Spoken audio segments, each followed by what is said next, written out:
अस्सलाम वालेकुम। मुकालमा YouTube channel में आप सभी का खैर मकदम है। हम उर्दू ज़बान के कवायद, मज़मून, ख़त, ख़ाकी की मदद से कहानियाँ और दरसी किताब की सरगर्मी आपके सामने पेश करते आए हैं। तो आज हम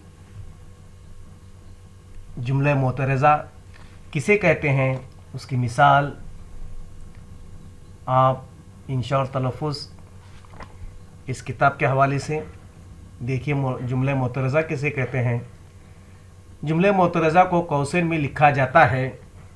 जुमले मोतरज़ा ऐसे जुमले या इबारत को कहते हैं, ऐसा जुमला या इबारत जो असल में बात का लाजमी हिस्सा न हो।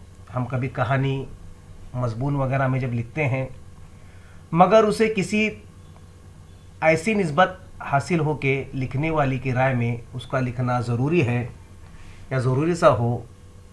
मिसाल देखिए, मिर्ज़ा साहब, हमें अपने को जुमले मोतरज़ा किसे कहते हैं पर कौसैन में लिखा गया है, जिनसे आप मिल चुके हैं, कहला भेजा है कि मैं कल आऊँगा।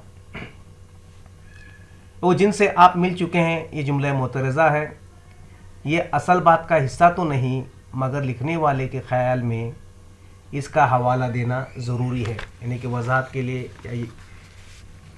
लिखना ज़रूरी है। ख्याल रखने की बात यह है कि जुमला मोतरज़ा अगर इबारत में शामिल हो तो इसका लिहाज रखा जाए कि इबारत बेरब्त न हो, कि इबारत के माने और मफ़हूम न बदलने चाहिए। मिसाल के तौर पर इसी जुमले को इस तरह लिख कर देखिए, मिर्ज़ा साहब जिनसे आप मिल चुके हैं ने कहला भेजा है मैं कल आऊँगा। इस जुमले में बे रब्ती का ऐब मौजूद है। ऐब यह है कि ने बे जगह आया है। तो इस तरह से बहुत सारी मिसालें यहाँ पर जुमले मोतरज़ा की मौजूद हैं, मगर फिर भी जिसे हम कौसैन में लिखते हैं उसे जुमले मोतरज़ा कहते हैं और उसका अगला लफ्ज़ जो है उसका ताल्लुक़ होना चाहिए। ये ख्याल रखें या आप इसे सीखिए, याद रखिए। ये वीडियो कैसा लगा ज़रूर कमेंट करके बताइए। अल्लाह हाफ़िज़।